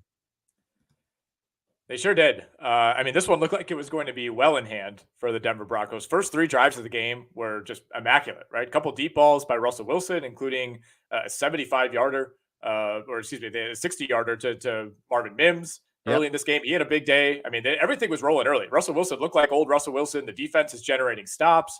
They had a big missed field goal by Joey Sly on the first possession of the game. And you're thinking, all right, Denver laid its egg in week 1. They're starting to settle in a little bit. And this thing just completely turned. It was the fumble, and then the defense to me for Denver. Like this was supposed to be a strength. This is the reason that I've taken Denver in Pick'em and in some other gambling interests these first 2 weeks, because I keep thinking, all right, this defense going up against Las Vegas, going up against Washington, they should have the advantage here. And to give up 35 points with so many of those, 21 in the second half to this Commanders team when you have the advantage. I mean, that to me has been the big disappointment. Like if you said coming into this game, Russell Wilson and the Broncos are going to put up 33 points, you think they win that game, 9.5 times out of 10? And I guess this was the one exception. Wilson had a bad pick in the second half. That too swung some momentum, although they got to stop after that. They got a field goal. They're back ahead. But the defense just could not come through. Obviously, we need to talk about the end of this game, which if you watched any football or any highlight shows you've seen, they convert the Hail Mary off a tip. You think, all right, just got to get the 2-point here, send it to overtime. You're at home. Can't get the 2-point conversion. Just didn't look like the right play. Russell Wilson just never really looked comfortable there, not able to convert that. And here are the Washington Commanders now, 2 games for this team, but sitting at 2-0. Sutton got interfered with in that play. He catches that if he doesn't get interfered with. Yeah. And that's what I was talking about, swallowing the whistle. That was clearly pass interference in my mind. We saw that the game-winning touchdown for Seattle, the right tackle was holding. They didn't call that. Didn't want to affect the play there. I'm telling you, in late moments, there's this whole I don't want to affect the game mentality. Yeah. And both times the visitor benefited from that, not the home team, which I thought was interesting. But he clearly got interfered. But they should never have even had that chance. I mean, it's crazy. They're up 30, and Commanders up 35-24 late in this one. To even get in that position was crazy. The Broncos had that 4th down conversion to Sutton where he barely toe taps to stay in bounds. Yep. Wilson got sacked 7 times in this game, though. Some of that was him, I think, not getting rid of it in times. Other times it's just like, wow, this Commanders pass rush is pretty darn good. It really is. It was one of the best in the league last season. This was one of the best defenses in the league a year ago, and certainly had its missteps early on, allowing some of those big plays. But other than that, I thought the defense played pretty well. Limited Javonte Williams for the most part. He was well under 4 yards per carry in this game. Russell Wilson actually looked pretty good as a scrambler. Over 50 yards rushing for Russell Wilson. That's what stood out to me these first 2 games. We saw glimpses of it in the preseason as well. Russell Wilson looks more comfortable. He looks more confident. He looks a little faster this year. But the decision-making still is just a little off, right? For a guy who is, you would say that was probably his biggest strength when he was in Seattle, was you just trusted him in those big moments. Like there's still something missing there. We saw Sean Payton, kind of direct some kind of side-eye type of comments toward Russell Wilson about, getting plays in, operating the plays in the second half.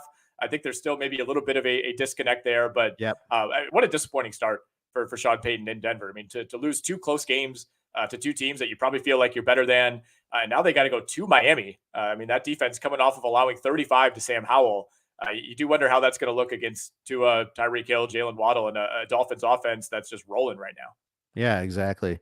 And at least we don't have to hear like that if they would have scored 19 points, we'd be undefeated line after this one here. So there is that. So we got that going for us. It's like if John Mellencamp wins an Oscar, I'd be rich sort of line, but to me, but other takeaways. Brian Robinson clearly dominating the snaps and carries in the Washington backfield, even had 2 receptions for 42 yards. Gibson did have 3 catches, but I mean, whenever there's a ball to be carried, it's going to Robinson. Yeah, we knew this would be somewhat of a frustrating situation coming in, but it's encouraging to see the carry split. I mean, the snap split is still pretty even between Robinson and Gibson, but obviously you're just going to get a much more reliable floor week to week with the guy who's picking up 18 carries versus 2 for Antonio Gibson. We saw Gibson make an impact as he always does in the passing game, but you really need him to go off. Like you need him to break a big play. You need him to get a touchdown or 2. I think to feel comfortable starting him in most leagues. If you're in deeper formats, if you're starting, 3 receivers, two running backs and a flex, yeah, you could throw him in there. But if you're in a league where it's 2 receivers and 2 running backs, like there's just not a lot of weeks where you're going to be comfortable rolling Gibson out there. Whereas Robinson, we said they ran the ball 23 times in this game. 2 of those were Sam Howell. 1 was a reverse to Curtis Samuel, 18 to Brian Robinson. So yeah, you're feeling a lot more confident about starting him. Yep. Disappointing day for Jahan Dotson, who I started in DFS. Thought that, the non-Surtain corner coverage would be a good thing for him. It didn't materialize. 3 for 22 on 5 targets. McLaurin scored on that 1 dime from Howell. That was really pretty. Otherwise, salvaged his day. I was a little disappointed in Javonte Williams' line too. 12 for 44, only a couple of catches.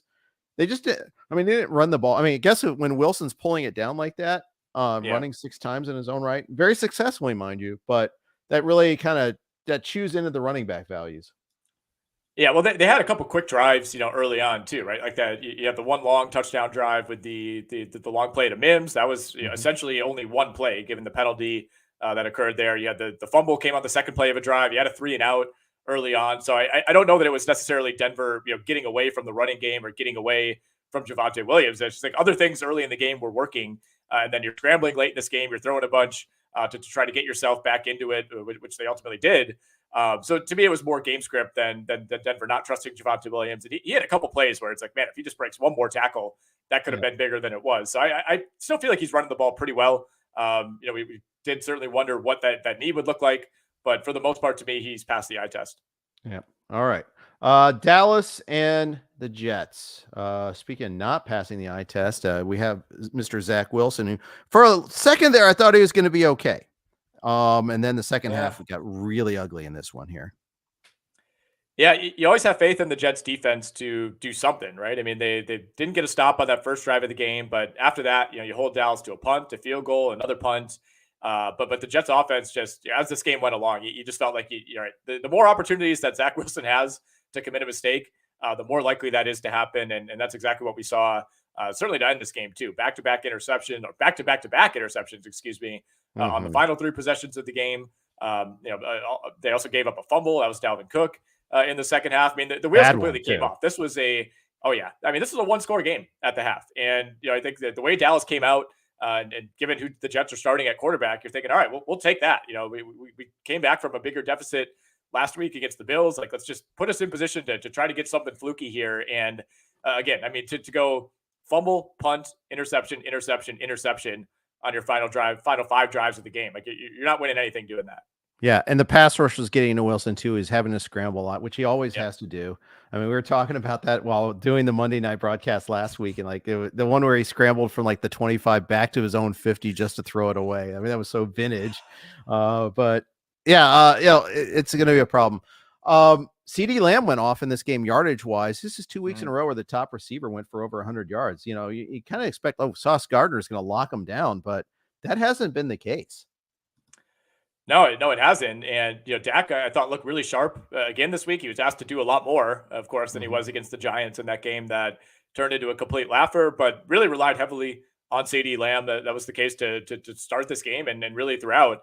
11 catches on 13 targets, 143 yards for CeeDee. Didn't get in the end zone, which is a little frustrating, but obviously you'll take that line from a fantasy perspective.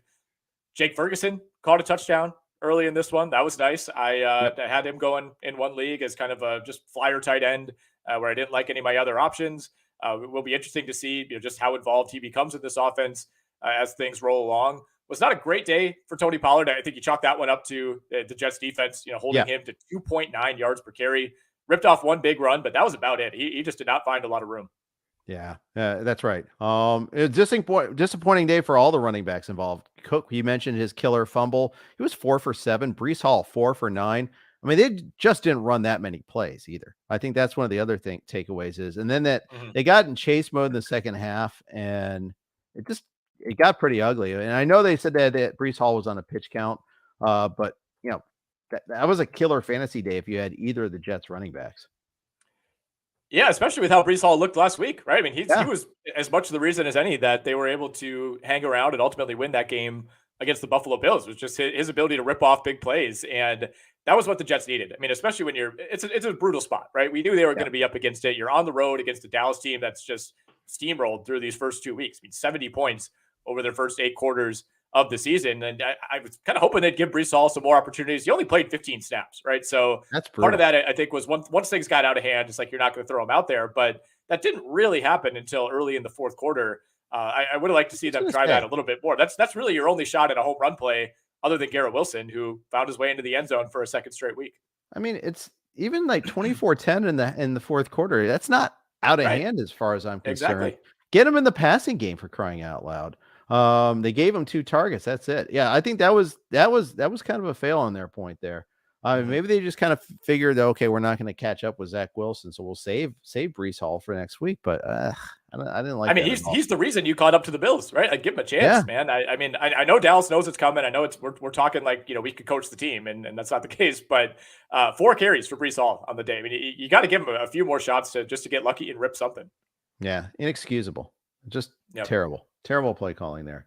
Okay, let's move on from that game. It was a stinky game.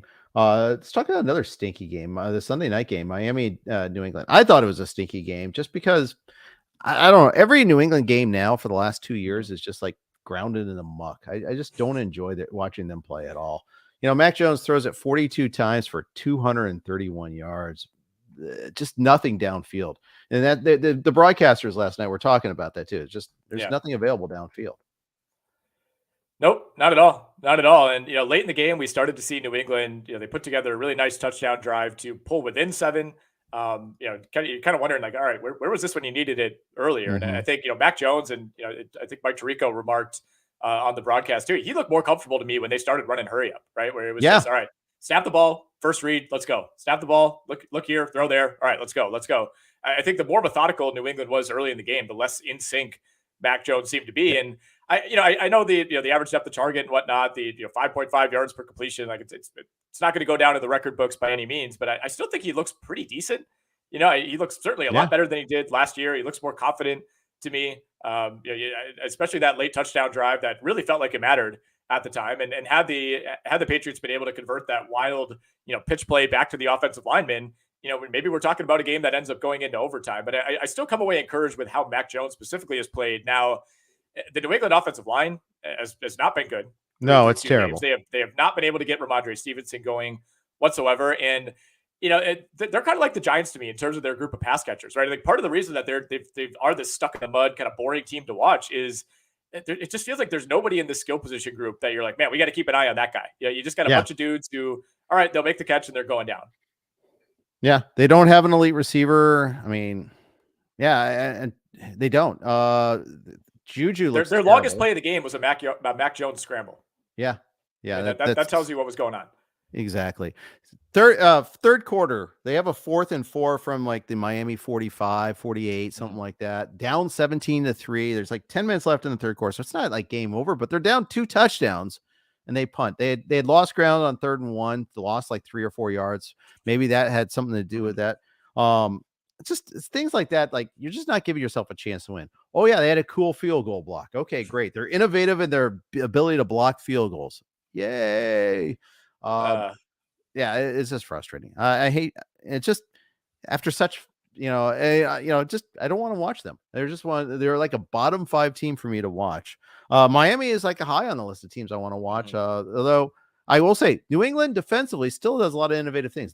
Christian Gonzalez did a great job on Tyreek Hill. I mean, they got the 1 touchdown to Hill, but I mean, they weren't getting him deep at all. They did get hit Waddle on a deep ball, but for the most part, they kept the big plays in check by Miami. There's like 2 big plays in the game. I think based on what we saw from Miami last season, what we saw from Miami in week 1 against the Chargers, the Dolphins putting up 24 points in this game feels like a success for the New England defense. Yeah. And I think the Patriots are going to struggle to outscore teams that put up 24 week to week. Obviously, you'd like to hold them a little lower than that, but given how high powered this team was, given how well they ran the ball in this game, and Raheem Mostert 18 for 121, had a long touchdown at the end of the game to seemingly seal it. And obviously New England was able to kind of climb back in and make it interesting. But I think if you say you hold Miami to 24, you at least like your chances to, match that or get to 27 at home. And they just couldn't do it. I mean, too many empty drives, too many, kind of quick 3, 5, 6 and out type of drives by New England early in this game. You mentioned being conservative on that 4th down. They needed a few things to go their way. That blocked field goal, a 2-way interception late in the game to even have a chance here. And, it's just, it feels like a team that needs so many things to go their way to beat a better opponent. And I can't help but think, shake this thought that the Bill Belichick mystique, is it still there? I don't know if it is, man. I think that could go away pretty quickly. And we've seen it across other sports as well. It's like, the San Antonio Spurs mystique faded pretty quickly once Tim Duncan was out of town. Once Kawhi Leonard Tim was Duncan out of town, mystique, the Tom Brady mystique. Let's face it, there, yeah. Yeah, there are other factors here. Look, I'm not trying to rail on Bill Belichick here, but it's ultimately I think we have to take this team for what it is, and it's a very average roster, and it's a below average roster on offense. Yeah, and it may be years of not having premium draft picks, but I don't know. It's still and drafting is hard. They've tried to draft 1st-round receivers in the past, and those have flopped a lot of times. So that's part of the issue, I suppose. The other takeaway is Miami can win rock fights. With the Vic Fangio defense, they can do that now a little bit. Mostert looks the part. I think I'm impressed with Mostert. With Mostert though, it's always, can he stay healthy? They'll maintain him in practice. They kind of used a rest day Wednesday for him, and I kind of got scared, moved him down in my rankings. Shame on me for that. But and the other takeaway is Waddle got hurt late on that cheap shot. And that's something to watch for.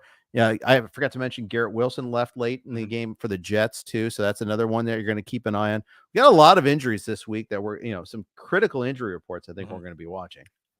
Yeah, I mean, this one doesn't go down to the critical category, but Salvin Ahmed, missed most of the second half with an injury, so that caused us to see some Devon Achane snaps. Didn't really do much. I mean, I don't think the plan was for Achane to really be in there much at all. Right. And ultimately, he only played 6 snaps total, so it's still kind of a no change on somebody that a lot of people we're pretty excited about at points during the preseason, but to me, not really worth picking up. We saw Hunter Henry, 6 catches for 52 yards and a touchdown. Somebody I always kind of like, if you're waiting on tight end, if you're trying to grab a second tight end at the end of a draft, he's tight end 2 right now on the year, Jeff. 17 fantasy points in each of the first 2 weeks. So he's behind only Hawkinson. Yeah. And we didn't even mention Hawkinson earlier, that how awesome that was. By the way, start your tight ends against the Eagles. They, Hunter Henry had a big game against them in week 1 too. So, that's something to, they'll fix it eventually, or at least they'll attempt to fix it. They'll address it. But right now that's a vulnerability for them. Let's hit up Q&A here. Got a lot of people chiming in with questions in the chat here. We'll try to hit up a few of them here. Dynasty League question for you here. Franz asks, single QB Dynasty League, would you ship, I think that's Arch Manning and James Cook for Jalen Hurts? You're obviously, I think that's Arch, right? Erich? I would imagine. Yeah, this is we're talking deep here. I mean, Arch Manning's not going to be draft eligible for I think 2 more years beyond this year. He's not even the starter at Texas. I want Jalen Hurts. We'll see how Arch Manning turns out. But even the quarterbacks, even the quarterbacks with the best pedigrees, coming out, it's a 50-50 proposition. Like, run the numbers. It's just not a sure thing, especially when that quarterback is a 19-year-old freshman who's a backup quarterback at Texas. So yeah, absolutely, give me Jalen Hurts, no question. Yeah, exactly. I'm with you on that one there. Ahmed asks, do I trade Pittman and Ramondre for Josh Jacobs and Deebo Samuel? I think this is an easy yes. I think Pittman and Deebo cancel each other out. Maybe Deebo's a little bit more valuable. I'd rather have Deebo. But I'd also rather have Jacobs than Ramondre. Jacobs running results this past week notwithstanding. Yeah, that one to me is a little bit closer just because I think the Raiders offensive line is really bad. And I think there's going to be a couple of these floor games sprinkled in like we just saw for Josh Jacobs. But yeah, you could also argue that as we saw last year, he has a higher ceiling than Stevenson. So yeah, give me Jacobs and Debo. Yeah. CCAC Sports asks, would you trade Garrett Wilson for Jahmyr Gibbs? We mentioned Wilson getting banged up, undisclosed injury at the end of the game. And obviously has Zach Wilson as his quarterback now. 2 catches. One of them went to the house. It was a great play, and he shows what he's capable of. Right. But this is so going to be tough. Yeah. Well, he had 2 catches on the game. One of them goes for a 68-yard touchdown. He was targeted 8 times. Like that, you're going to need a touchdown basically every single week, which is not going to happen to feel good about Garrett Wilson as long as Zach Wilson remains the quarterback. The question is, does Zach Wilson remain the quarterback? Like, do they work some sort of trade? Do they bring somebody in off the street? Do they trade for a backup? You know, I think there's always that possibility that an upgrade is coming. And if Zach Wilson plays 2 more games like he did this week against the Cowboys, where he's turned the ball over, he's inefficient, he just looks like the same old guy. And by the way, they play the Patriots, the Chiefs, the Broncos, and the Eagles in their next 4 games. You get at least 3 very good defenses there. Like, I don't know. I don't think you if you give away Garrett Wilson for Jahmyr Gibbs, I don't think it would become a massive regret, because whoever they get, you know, it's not like you're trading for a top 5 quarterback. It's probably going to be an average offense at best if a trade is made. So right now, if you're assuming Zach Wilson's the starter the rest of the year, I would rather have Gibbs. If you think a trade is coming, maybe hold off. Yeah. Specific lineup question for tonight. Dylan asks, which kicker do you like the best tonight? Pittsburgh, Cleveland, Carolina, New Orleans. He has Thomas also in a kicker spot against Freiermuth, and he's chasing 11.36. It's kind of a chances to win, but with a free agent twist to it there. Yeah. So which kicker do we think puts up the most points tonight? Man, sometimes in these situations, I just default to like, all right, how many extra points are you going to get? That's kind of like a baseline way to just a few points. And then, you know, maybe assume that you get a field goal attempt or 2. I think I would go Browns, I guess. Maybe Saints, Browns or Saints. Yeah, I think so too. Go with one of the 2 visitors there. I'll go Saints because check the weather. Let that be a tiebreaker there. I don't even know what the forecast is in those locales, but something. I'm seeing it's supposed to be pretty nice in Charlotte. All right, very good. So there you go. There. Let's see. A couple more questions here, and then we'll sign out here. Matt says 12-man full point PPR. Would I be dumb buying low on Jacobs and giving Ramondre plus another? It's similar to the other question. So no, you're not dumb. Do it. No. Yeah, Kira says, do I trade Mostert straight up for Kyren Williams? This is an interesting question. Ooh, that is an interesting question. I think I lean. I would say I like Mostert better, but like you said, there's always that injury risk. And I don't think Cam Akers is coming back this time. I know we went through this last year, and eventually he got back into the good graces of the coaching staff, but that's not happening this time around. I think I would prefer Kyren Williams slightly, just because I think that Mostert injury is coming. Yeah. By the way, that dynasty question with Anthony Richardson, not Arch Manning, is A-Rich, not Arch. So my bad on that. So that's a different question, considerably different question. That is definitely a bird in hand there. I mean, it's still like the question is, how much do you value Hurts over Richardson in a dynasty? Yeah, well, and James Cook was involved on the A-Rich side, correct? Yes, correct. I'm still pretty high on Hurts. I know things haven't looked great. They haven't looked, as dominant as last year. There's been some, coordinator, brain drain type of questions brought up with that team. I'm still team Hurts on that one. We've seen basically 5 quarters of Anthony Richardson so far, and it's been encouraging, but to me, that's not enough to make a judgment against a guy who, to me, if he doesn't get hurt and miss 2 games at the end of the year, would be the reigning MVP.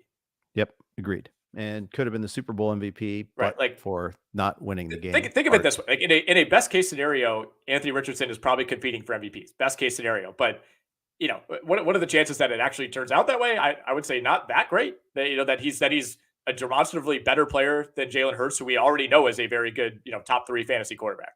Exactly. You hope he can become Jalen Hurts, basically. Yeah. So there you go. All right. That's going to wrap up today's pod. We went plenty there. We have an Ask an Expert service on RotoWire. If you didn't get your question answered here in the live stream, those listening after the fact, we appreciate you. You guys can check everything out. Go to rotowire.com/pod. You can see that right down here. You get a free trial. No credit card is required. Hopefully you like it. You want to subscribe. We got Jake and James tomorrow. Not James.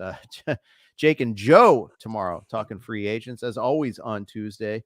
So make sure to tune in for that. You can catch Nick and I on the SiriusXM show tonight, 8 p.m. Eastern, 5 p.m. Best Coast. There's going to be 2 games going on to that. We'll be having like a live scoring chances to win. It'll be fun.